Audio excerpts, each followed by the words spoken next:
ಅಣ್ಣ ಒಂದ್ ಚಲೋ ಪಕ್ಕಿ ಬ್ರಾಂಡೆಡ್ ಪ್ಯಾಂಟ್ ತೋರ್ಸು, ನಮ್ಮ ಅಣ್ಣನ ಬರ್ತಡೇ ಐತಿ. ಅಣ್ಣ ಒಂದ ಸೆಕೆಂಡ. ಇದು ನೋಡೋಣ ಬ್ರ್ಯಾಂಡೆಡ್ ಪ್ಯಾಂಟ್ ಐತಿ, ಕಲರು ಚೆನ್ನಾಗೈತಿ, ಕ್ವಾಲಿಟಿನೂ ಚೆನ್ನಾಗಿ ಬರ್ತೈತೆ. 13 ರೂಪಾಯಿ ಪ್ಯಾಂಟ್ ಬೀಳ್ತೈತೆ ಅಣ್ಣ ನಿಮಗೆ. ಅಣ್ಣ ಪ್ಯಾಂಟ್ ಏನೋ ಚಲೋ ಐತೆ, ಆದ್ರೆ 13 ರೂಪಾಯಿ ಭಾಳ ಆತ್ರಿ.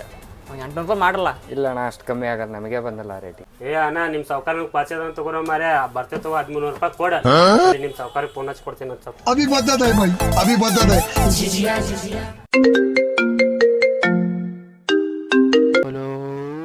ಹಲೋ ಅಣ್ಣ, ಇಲ್ಲಿ ನಿಮ್ಮ ಅಂಗಡಿಗೆ ಬಂದಿದ್ದು ಪ್ಯಾಂಟ್ ತಗೊಳಕ, ಮತ್ತೆ ರೇಟ್ ಭಾಳ ಹೇಳ್ತಾರ, ಒಂದು ಸ್ವಲ್ಪ ಮಾತಾಡೋಲ್ಲ ಅವ್ರು ಕೊಡ್ತೇನೆ ನೋಡ್ರಿ. ಹಾಂ ಅಣ್ಣ. ನಮ್ಗೆ ಈಗ ಗೊತ್ತಾಗಲಿಲ್ಲ. ಫಸ್ಟ್ ಆಫ್ ಆಲ್ ಆಫರ್ ಅನ್ನೋದು ಅಂಗಡಿ ಒಳಗೆ ಯಾರು ಬಿಟ್ರು ಅಂತ ನಾವು 1300 ರೂಪಾಯಿ ತಾತ 100 ರೂಪಾಯಿ ಕೊಡಿ 200 ರೂಪಾಯಿ ಕೊಡು ಅಂತ ಹೇಳ್ತೀನಿ ಸರ್. ಖಾಲಿ ಫುಫರ್ತ ಮೊದಲು ಅಂಗಡಿಯಿಂದ ಅವ್ರ ಆತ ಸುಳ್ಳು ಮಕ್ಕಳಿಗೆ भारी मिस्टेक हो गया सर.